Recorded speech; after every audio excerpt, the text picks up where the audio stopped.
הוא הערכה עצומה.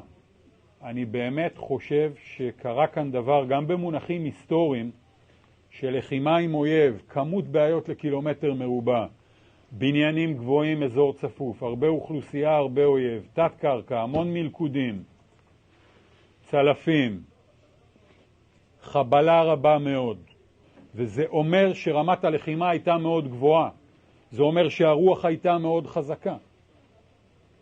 זה אומר שרמת הפיקוד והמנהיגות ורמת החיילות היו מאוד גבוהות, והמילואים מביאים יתרון מאוד גדול, ניסיון, יכולת להתאים את עצמם לדברים החדשים מאוד מאוד מהר ולא ללכת ראש בקיר להביא פתרון אחר. ראינו את זה קורה, אני רואה את זה בין הביקורים, בצורה מאוד מרשימה. ולכן אני אומר לכם, ותעבירו את זה לכל האנשים. 3 סימני קריאה, הערכה עצומה. לכם, לכל הפקודים שלכם, הישגים מאוד מאוד גבוהים.